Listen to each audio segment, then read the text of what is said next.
Radhe Radhe friend, जय Shri Krishna. Veena Deepak Soni YouTube channel में आप लोगों का स्वागत है। आज की वीडियो में हम जानेंगे कि आखिरी दिन हाथी महालक्ष्मी जिसको गजलक्ष्मी व्रत भी कहा जाता है, इस व्रत का हम उद्यापन कैसे करते हैं। चाहे आपने 16 दिन के व्रत किए हो या 3 दिन के व्रत किए हो या आपने आखिरी दिन सिर्फ 1 दिन का व्रत किया हो, उद्यापन तो जरूर होता है।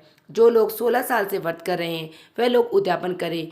जो लोग 16 दिन के व्रत करें, 3 दिन के या 1 दिन का व्रत किया है, वह व्रत का समापन करेंगे। लेकिन भाषा में इसको हम बोलचाल की भाषा में इसको हम उद्यापन ही बोलते हैं।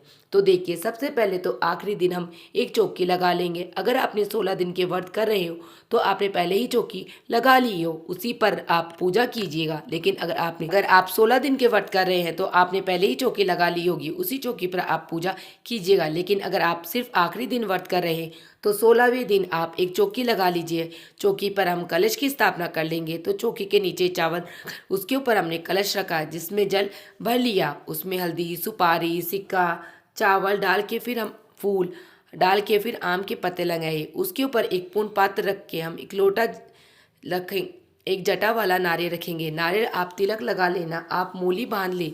इस तरह से कलश की स्थापना कर लेंगे। उसके बाद फिर हम माँ लक्ष्मी के स्वरूप को विराजमान करेंगे। माँ लक्ष्मी माता के आपके पास फोटो या मूर्ति है तो उन्हें आप विराजमान कर ले। कोशिश करें कि माँ लक्ष्मी हाथी के साथ हो। हाथी के साथ नहीं तो आप मिट्टी से या आटे से भी हाथी बना सकते हैं। यहाँ पे मेरे पास लक्ष्मी माता है, जो उनके साथ प्रतिमा में हाथी है, तो मैंने वो उस प्रतिमा को विराजमान कर लिया है। इसके बाद हम पूजा शुरू करेंगे। तो पूजा में सबसे पहले हम दीपक जलाएंगे। तो यहाँ पर स्वस्तिक बनाकर स्वस्तिक के ऊपर थोड़े से यहाँ पर हमने चावल रखे हैं, फिर हम इसके ऊपर तिलक जला देंगे।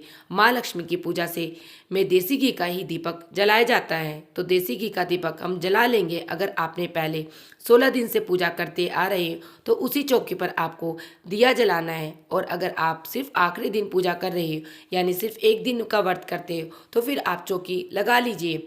इसके बाद हमने सबसे पहले भाव रूप सभी को स्नान कराएंगे। तो जल का छींटा लगाकर सभी को स्नान करा देंगे। उसके बाद फिर हम वस्त्र स्वरूप सबको कलावा समर्पित कर देंगे, फूल समर्पित कर देंगे, सबको तिलक लगाएंगे। रोली से भी तिलक लगाया, रोली से तिलक लगा देंगे, चावल समर्पित कर देंगे। इस तरह से हम सभी का पूजन यहाँ पर करना है।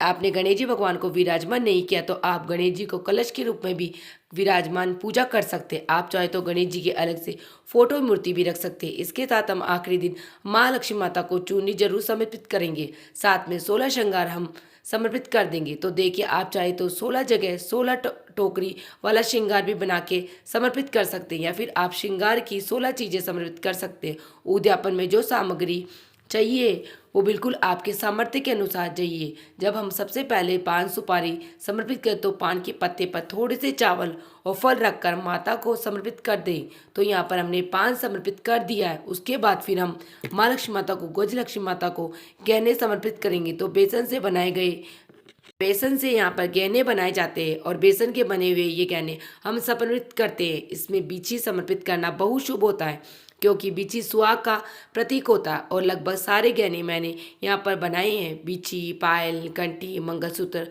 हार, सब चीज़ें यहाँ पर बनाई जाती है। तो आप चाहे तो माँ लक्ष्मी को यह सारी चीज़ें पहनाकर उनका श्रृंगार कर सकते हैं, या फिर आप चाहे तो किसी भी पात्र में रखकर आप समर्पित कर सकते हैं। इसके साथ ही 16 सुपूरी भी बनाई जाती है, यानी मीठे और नमकीन बड़े टाइप में होते हैं।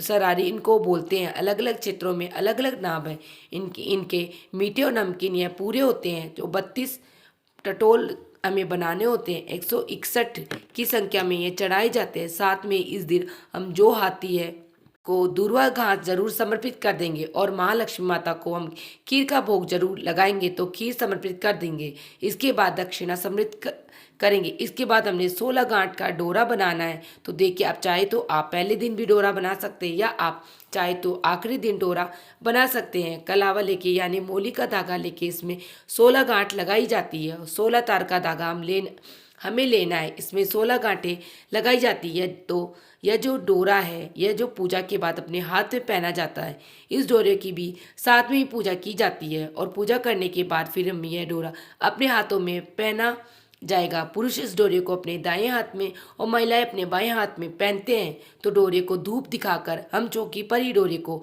रखेंगे। इसके बाद अपने हाथों में थोड़े चावल के दाने लेकर हम गज लक्ष्मी माँ की, हाथी लक्ष्मी माँ की कथा सुनेंगे। कथा सुनने के बाद जो चावल वह माता के चरणों में समर्पित कर देंगे। इस तरह से हमें कथा सुननी है। उसके बाद हमें हवन करना है। तो हवन करने के लिए गाय के गोबर से बना हुआ उपला हम जला लेंगे। हवन सामग्री से हम आहुति समर्पित कर देंगे। पहले गौरी गणेश की नाम की तो आहुति समर्पित की जाएगी। उसके बाद महालक्ष्मी, हाथी लक्ष्मी माता के नाम की 16 आहुति समर्पित करेंगे। तो ओम महालक्ष्मी देवाय नमः, ओम गज लक्ष्मी देवाय नमः के नाम से हमें 16 आहुति समर्पित कर देंगे। बीच बीच में घी की आहुति भी आप समर्पित करें ताकि अग्नि अच्छे से प्रज्वलित हो जाए।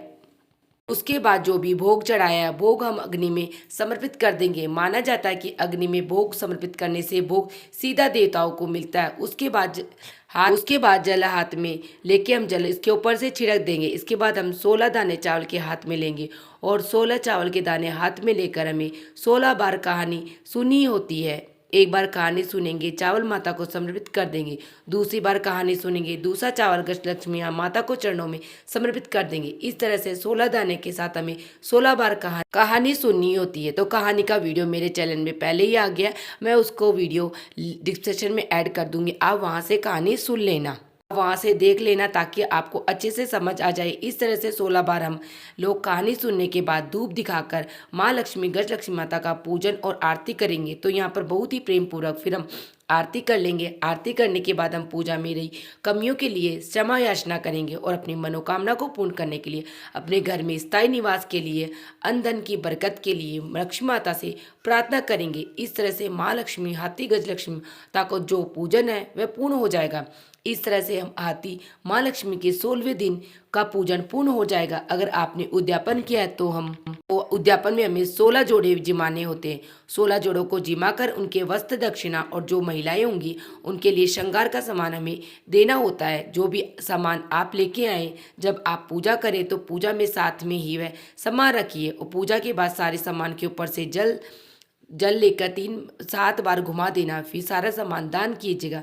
अब देखिए, दान करने के लिए जो सामान हमें लेना है वह अपनी श्रद्धा के अनुसार लेना है, दूसरे को देख के नहीं लेना। आपका जितना सामर्थ्य हो उस हिसाब से आप लीजिएगा।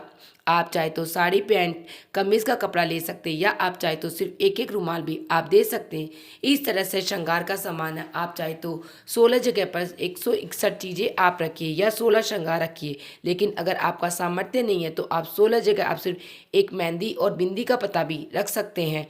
दक्षिणा आप 10 रुपये भी रख सकते हैं और आप ज़्यादा भी रख सकते हैं। मतलब आपको अपने सामर्थ्य के हिसाब से दान करना है। लेकिन उद्यापन में हमें 16 जगह दान जरूर करना है। उद्यापन के लिए अगर 16 जोड़े आपके घर आके भोजन करें तो सबसे अच्छी बात है। भोजन करने के बाद आप जो भी दान देना चाहते हैं वह उनको दे दीजिए।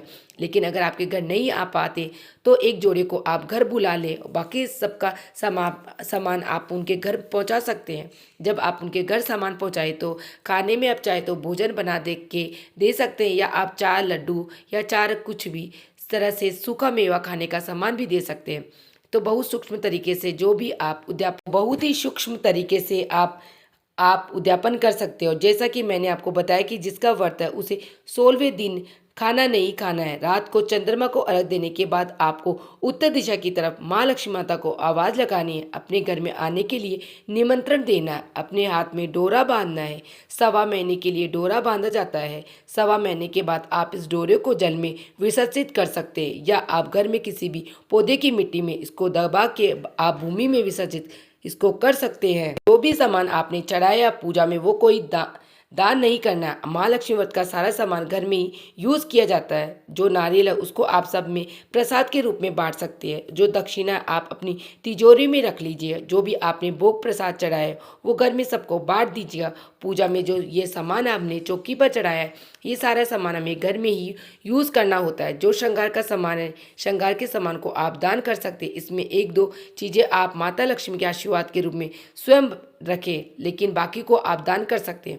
और उद्यापन कैसे करना है तो मैंने आपको बता ही दिया।